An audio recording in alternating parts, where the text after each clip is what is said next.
What's up, everyone? I'm Tatum. Welcome back to another episode of Fuck This Review, where today I'm going to be discussing a band that, for my upbringing, like this band was prevalent, like in my late teens. And I'll get into it, but in my late teens, this band was predominant with my friends, myself.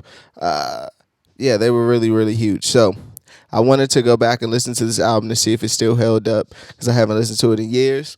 So today I'm going to be reviewing Paramore Riot. Like I was saying, when I was looking back at it and saw this album was released in 2007, for some reason, I thought Paramore dated back like further than that. Like 2007 seems like too late for a second album for me. Like I swore this album came out way before then, at least earlier 2000s. Like 2007, I was in the 12th grade. So, but going back through this album, I did like, it was very nostalgic. Even looking at the cover with Riot all over the place, it kind of resembles the No Doubt cover. Just going back and reminiscing about memories that this brought up and things of that nature, and listen to the songs with a new adult mind at that. And Haley's vocals is just amazing for how young she was. She had to be like 18, 19, 20 in that range somewhere. Her vocals were really good. I know a lot of people compare her vocals to like Avril Lavigne a lot, or just their sound of music, and it is similar. But I think Haley has a little bit more soul in her vocals. So I'm gonna go through a couple songs in the album, pick some of my highlight songs, some of the songs I remember, some of the songs that bear some memories to me, then give a review on it, an updated review, and that's pretty much it. Now, before I begin, remember to hit that like and subscribe button. We just hit over 700 subscribers. That's pretty dope,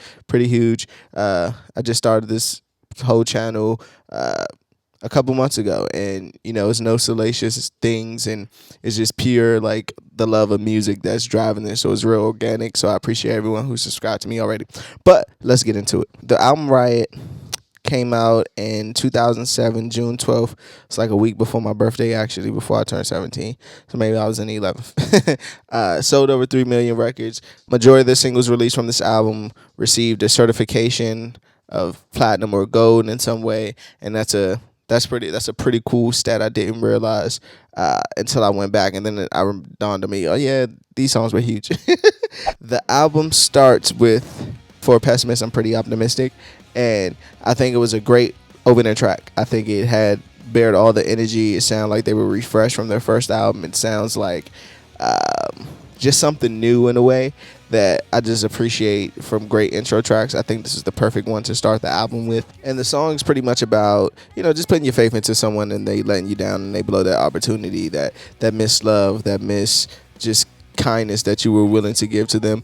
And it's a subject that I'll get into later, but I want to go through a couple more songs, like an underlying theme throughout the album to me, that I didn't notice till I was my age now. It's crazy that they were writing the lyrics to these songs and producing them from scratch in a way, just because how young they were. That kind of took me back. It's very energetic. I love the breakdown towards the end of the song. I thought that was amazing. I thought it was a pretty great song to start the album. Great introduction. The next song is That's What You Get. Sorry, I had to say it like that. And I just love the way this record comes on. As soon as it came on, it started bringing back all the old memories. I was like, oh, high school again. Like I just love the nostalgicness of this record. Again, it's like another record of like putting faith into someone and them letting you down in a way. I guess that's kind of like the underlying theme of a teenager though. Like everyone's pretty much letting you down. You're learning who your friends are. You're learning who beginning of love in some cases. A lot of emotions, a lot of thoughts. It's just everything. That's why it brought me back to the nostalgic thing when I put that record on and heard that. I think That's What You Get. It's just a hit. I think that record's just a smash. Even in today's time, if you hear it, you're like, oh yeah, this is definitely a hit. It has this hard feel to it, but it's also like has this softness to it. At the same time, the break at the bridge was ridiculous. They had a call and response in there. That's when you know it's a hit. That's what you get when you let your heart win. Whoa. I'm sorry. Those are my vocals, not Haley's. What was online? I wonder How am I supposed to feel when you're not here? Because I burned every bridge I ever built when you were here. I still try holding on to silly things I never learned. Oh, why? All the possibilities I'm sure you've heard. And I was like, oh, well, that's pretty cool. Hallelujah, which is another record that it came on. I was like, oh yeah, this is definitely nostalgic. I love Haley's vocal performance on there. I love the production and backing instrumentation. It says somehow everything's gonna fall right into place if we only had a way to make it all fall faster every day. I was like, this girl was really spitting at this young age. It's just a feel good record. The first 3 tracks are really upbeat and they just kind of feel good, even though if the subject matter has like disappointment, it's just a really feel good beginning to the album. It had me in it. I'm bobbing my head, I'm doing all that, so it was really good to just to hear that 3-track run. Even Misery's Business, which is probably one of their biggest records, if not their biggest record of all time. As soon as it come on, it just drops and it puts me right back to where I was when I heard it the first time, or watching it on TRL or things of that nature, or VH1 back in the day when they used to play videos. Looking back on it though, and this is where I meant the underlining theme, you could tell that a lot of it was like high school thoughts in a way. Like I could tell that these were high school thoughts. Like even now, Haley says she can't even really perform that song just because of some of the lines in there that was just, when you get older, you look back at certain things you say or do, and it's not even that it's that critical or crucial. It's just that growing and understanding and knowing that maybe I shouldn't have said that there. I feel uncomfortable singing those kind of lines now. Nonetheless, still a hit record. Like, so why did it feel so good? Cause I got them where I wanted them now. Feel so. Her performance on there was just so dope, man. It's just so dope. Even though the subject matter is a little bit childish and immature, it still sounds great to me, even today in 2021. When It Rains, it's probably the first like changes and shifts of just sound of the record. What I've read about and what I can understand is about someone suicidal thoughts or trying to commit suicide, or someone who's just depressed and just down on their luck mentally. And it was a hard shift, like from the first 4 records, and it's not a bad thing. It shows their range as a band. It shows that they were actually, even to talk about those things so young was I could compliment that, just for being that aware.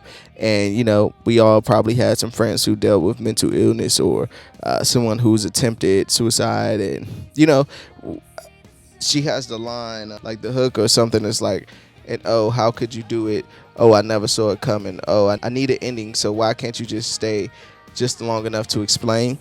And it's great for awareness, but even with that said about that line, like, you can tell there's very young and immature thoughts with it and handle it, even though they are addressing it, because it's like, yeah, we all wish we would have seen the signs. I don't think that's why they didn't tell you is not really, I don't know, the main issue at the point. I think there's other bigger things, but that's me looking back at it at a 30-year-old, like back then I probably didn't even catch the drift of the whole record, but great record though. And I love that reverb on the guitar. Let the Flames Begin. Funny things, Haley says she came up with the song title because basically it was very last minute, like she had no choice but to come up with a song title before they sent it like to mixing and mastering kind of thing. I thought that was funny. Lyrics that stood out to me from it were, somewhere weakness is our strength and I'll die searching for it. I can't let myself regret such selfishness, my pain and all the trouble caused. No matter how long, I believe there's hope buried beneath it all. It's like, wow, like, again, they were writing that so young. Miracle, 7th song on there, and it's a conversation of, I guess you could take it as a prayer, but she's like having a conversation, I would say, with herself. Even though another underlying theme that I thought was very heavy throughout this whole album is the conversation of God and prayer and things of that nature that I didn't really grasp when I was younger. I didn't even know. I was like, wait, they were talking about God a lot. like a lot. Like the second half of the album pretty much to me. So Miracle I took as one of those songs. And she actually talks about depression on that song as well, and getting through that self-hate and self-loathing and things of that nature. So I guess it was a great record to follow. Well, to follow When It Rains and Let the Flame Begin. So I guess that song was a great one to follow those two. That leads into Crush, Crush, Crush, which I think was like a single off the album as well, if I can remember. And it is what it is. It's about the title says it all, about a crush. It's a nice breakdown in it. And it's very high schoolish now to look back at it. The Crush, Crush, Crush thing. Like, I like you. You might like me. I'm not sure if you like me. Do you like me? I think you might like me. Like, it's very high schoolish in a way. Good record, though. We Are Broke. I feel like it's another record talking to God. Very spiritual, what I got from it now, listening back to it. And I think the latter half of the album, like I said again, bared a lot of spiritual records or just spiritual themes to me. Fences, I think that's just about paparazzi or, celebrities who are basically in this box now of like living up to this image that may not be them in the way.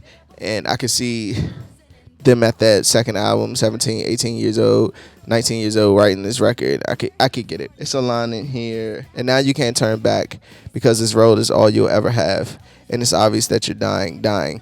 Just living proof that the camera is lying. And I was like, oh yeah, I could see that. Born for This, I think it was after that. The final song on there. And it's really about like, you critics can't judge us. Like, go ahead and write your little articles and blah, blah, blah. But we're going to be great regardless because we see our fans. We see the love we get from our music. We see all this. Great energetic songs to end the album with, I thought.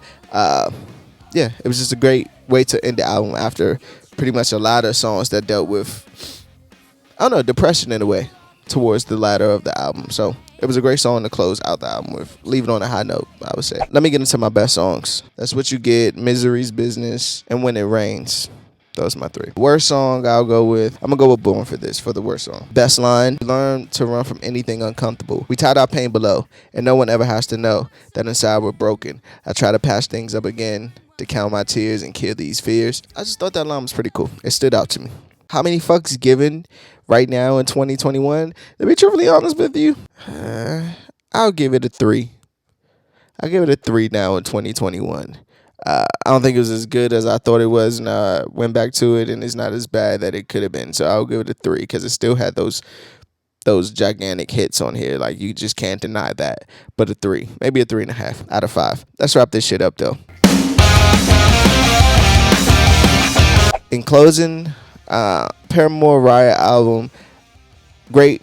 It was great for nostalgic reasons, like just to go back to it and relive some of those thoughts and just think about it again. Like, again, I said, I think Paramore music relates so much, obviously, because it's great music, but Hayley's voice is just so dope.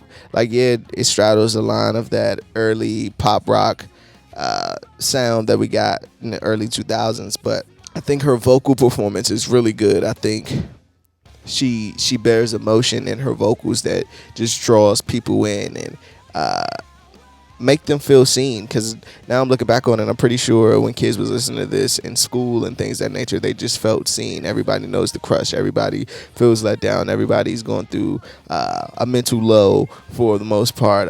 Just the uncertainty of how things can go in life, that is. So I thought it was a cool album. Just to go back to and just get that nostalgic feel back. But that's pretty much it. As always, though, fuck this review. I'm Tatum. Peace.